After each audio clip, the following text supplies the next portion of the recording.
आज सत्संग का महत्व। एक घड़ी आधी घड़ी, आधी में पुनियाद। तुलसी संगत साधु की, हरे कोटि अपराध। तुलसीदास जी ने सत्संग के महत्व का बखान करते हुए कहा है कि साधु अर्थात भले एवं सच्चे लोगों की अति अल्प संगति भी हमारे जीवन से कई प्रकार के कलमश एवं पापों को हर लेती है। साधु पुरुष की संगत से हमारे अनंत कोटि जन्मों के अपराध नष्ट हो जाते हैं। काम, क्रोध, लोभ, मोह, मद, मत्सर जैसे दुर्गुणों से छुटकारा मिलता है। अहमता ममता छूटती है तथा दीनता प्राप्त होती है। जब हम ईश्वर से मांगते हैं तो वह दो भागों में बंट जाता है, आराध्य और इष्ट। आराध्य जिसकी आराधना की जाती हो, जिसकी उपासना में तप लगता हो। आराधना से आराध्य मिल जाता है और फिर उससे कुछ चाहते हैं तो वह इष्ट में बदल जाता है।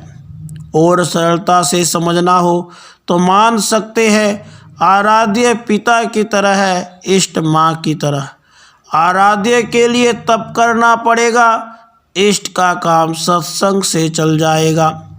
जीवन में तपस्या और सत्संग दोनों का महत्व है। ऋषि वशिष्ठ कहते थे सत्संग का लाभ है। विश्वामित्र जी कहते थे लाभ तप से मिलेगा।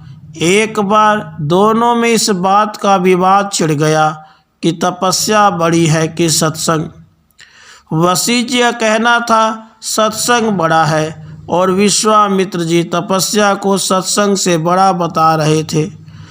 इस विवाद का निर्णय करवाने के लिए दोनों शेषनाथ के पास पहुँचे। शेषनाथ ने कहा कि अभी तो मेरे सिर पर पृथ्वी का बोझ है, इसलिए मैं कोई निर्णय नहीं दे सकूंगा। यदि आप दोनों में से कोई थोड़ी देर के लिए इस भार को उठा लें तो मैं कुछ निर्णय दे सकता हूँ।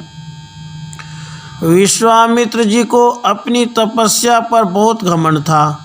उन्होंने अपने 10,000 वर्ष की तपस्या के फल का संकल्प लेकर पृथ्वी को उठाने का प्रयास किया।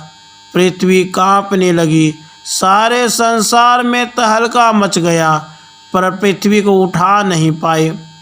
ऐसी स्थिति में महर्षि वशिष्ठ ने अपने सत्संग के आधे सन के फल का संकल्प लेकर पृथ्वी को धारण कर लिया। वह बहुत देर तक पृथ्वी को धारण किए रहे। अंत में जब शेष भगवान पृथ्वी को वापस लेने लगे तो विश्वामित्र जी बोले कि अभी आपने निर्णय सुनाया ही नहीं।